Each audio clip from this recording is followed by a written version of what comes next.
আমরা এখন article 5 citizenship at the commencement of the constitution এটা বুঝব। আমরা জানি যে article 5 talks about citizenship for people at the commencement of the constitution, that is 26th January 1950। অর্থাৎ এই আর্টিকেল 5-এ বলা হয়েছে যে সংবিধান যখন কার্যকর হয়েছে সেই সংবিধান কার্যকর হওয়ার দিন 26শে জানুয়ারি 1950 কারা ভারতের নাগরিক বলে গণ্য হবে সেটা অনুচ্ছেদ 5 বা আর্টিকেল 5-এ বলা আছে। তাহলে আমাদের মনে রাখতে হবে যে 26শে নভেম্বর 1949 এই দিন সংবিধান গৃহীত হয়, আর 26শে জানুয়ারি 1950 সংবিধান কার্যকর হয়। তাহলে আর্টিকেল 5 শুধুমাত্র 26শে জানুয়ারি 1950-এর নাগরিকত্ব নিয়ে আলোচনা করে।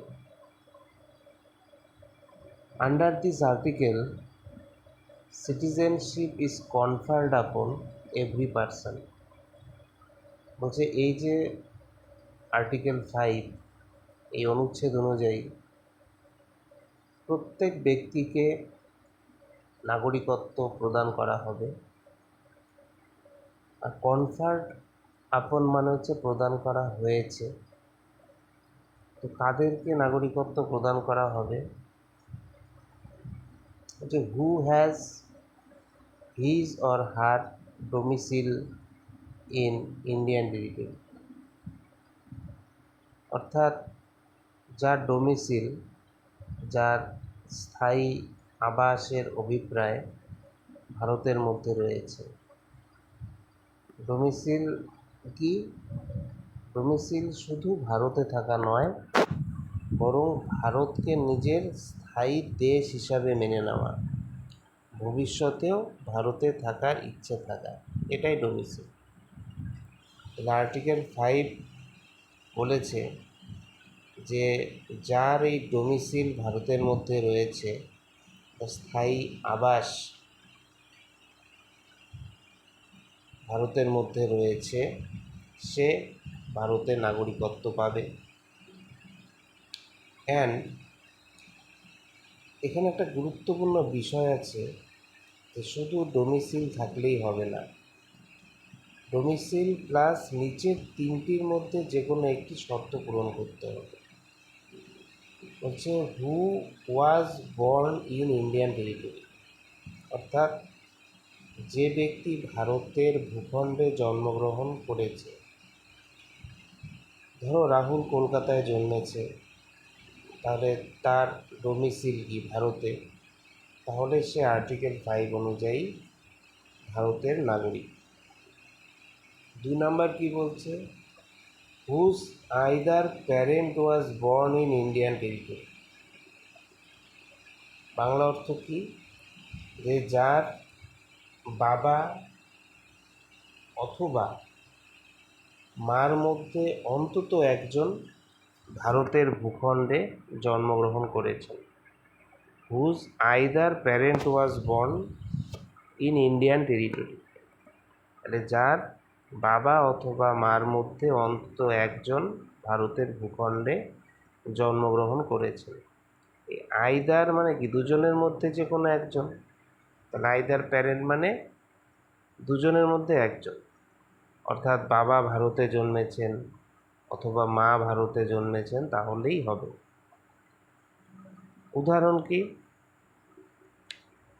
ব্যক্তিটা মনে করো নেপালে জন্মেছে, কিন্তু তার মা কলকাতায় জন্মেছিলেন, তাহলে আর্টিকেল 5 অনুযায়ী সেও ভারতের নাগরিকত্ব পাবে, কারণ সেই শর্তটা পূরণ করেছে। 3 নম্বর কি বলেছে? who has ordinarily been a resident of India for not less than 5 years immediately preceding the commencement of the constitution. এটি পরীক্ষায় সবচেয়ে বেশি জিজ্ঞাসা হয়।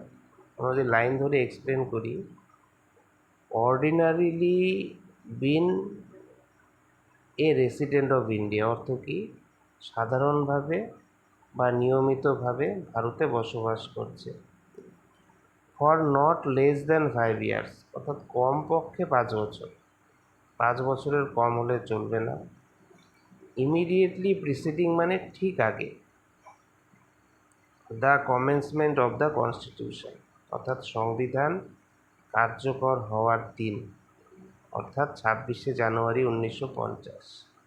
তাহলে পুরো লাইনটার বাক্যটার অর্থ কী হলো? যে ব্যক্তি 26শে জানুয়ারি 1950-এর ঠিক আগের কমপক্ষে 5 বছর ভারতে বসবাস করেছে, সে এই শর্ত পূরণ করবে। Scope of every person, here words every person includes following. যেখানে এভরি পার্সন কথাটার ব্যাপক অর্থ রয়েছে। 1 নম্বর হচ্ছে প্রিজনার।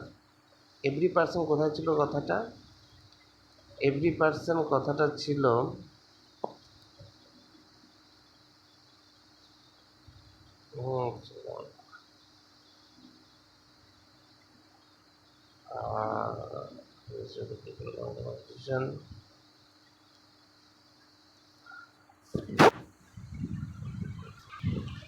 যেখানে কথাটা ছিল যে under this article citizenship is conferred আপন এভরি পার্সন। তাহলে এখানে প্রত্যেক ব্যক্তিকে নাগরিকত্ব প্রদান করা হবে। এখানে এভরি পার্সন বলতে কি বলা হয়েছে? এভরি পার্সন বলতে এখানে একজন প্রিজনারকেও বোঝানো হয়েছে, অর্থাৎ একজন বন্দি যে, সেও নাগরিক হতে পারে। কারাগারে আছে বলে তার নাগরিকত্ব হারাবে না। আবার a member of the arm forces মানে সেনাবাহিনী, নৌবাহিনী বা বিমান বাহিনীর সদস্যরাও এর অন্তর্ভুক্ত। ডাব্লিউবিসিএসের জন্য শর্ট ট্রিক আর্টিকেল 5 আমরা জানি যে এখানে বলছে ডোমিসিল থাকতে হবে +1 বা 2 বা 3, তিনটার মধ্যে যে কোনো একটা শর্ত পূরণ করতে হবে। তাহলে ডোমিসিল ইন ইন্ডিয়া, ভারতে বাসস্থান আছে, প্লাস হয় 1 নম্বর পয়েন্ট যে ভারতে জন্ম হতে হবে, বা 2 নম্বর পয়েন্ট বাবা মায়ের মধ্যে একজন ভারতে জন্ম হতে হবে, অথবা 3 নম্বর পয়েন্ট 26শে জানুয়ারি 1950-এর আগে কমপক্ষে 5 বছর ভারতে বসবাস করতে হবে, তাহলে ভারতের নাগরিক সে হবে। তাহলে আর্টিকেল 5 অনুযায়ী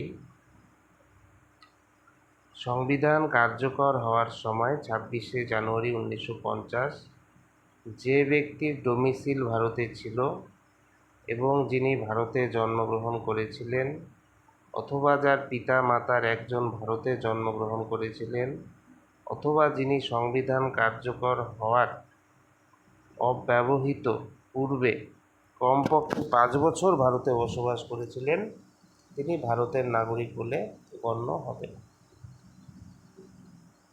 তো আমরা একটা জিনিস দেখে নিই এখানে যে ডোমিসিল কী। ডোমিসাইল আমরা যে পড়লাম যে বলতে বোঝায় এমন একটা দেশ যাকে একজন ব্যক্তি তার স্থায়ী বাসস্থান হিসাবে গ্রহণ করেছে এবং ভবিষ্যতেও সেখানে স্থায়ীভাবে থাকার ইচ্ছে আছে। তার মানে শুধু কোনো দেশে থাকা মানে ডোমিসাইল নয়, দুটা জিনিস দরকার। একটা রেসিডেন্স থাকতে হবে, বাসস্থান থাকতে হবে, আর সেখানে স্থায়ীভাবে থাকার ইচ্ছে থাকতে হবে। মানে একজন ব্যক্তি 10 বছর ধরে ভারতে থাকছেন এবং ভবিষ্যতেও ভারতে স্থায়ীভাবে থাকার সিদ্ধান্ত নিয়েছেন, তাহলে তার ডোমিসিল অফ ইন্ডিয়া আছে। কিন্তু একজন বিদেশি ছাত্র 5 বছরের জন্য ভারতে পড়তে এসেছে, কিন্তু পড়া শেষ হয়ে যেতে সে ফিরে যাবে, সে ভারতে বাস করছে ঠিকই, কিন্তু তাদের ডোমিসিল, ইন্ডিয়ান ডোমিসিল নেই। তাহলে রেসিডেন্স মানে যে ডোমিসিল এটা কোনো ব্যাপার না।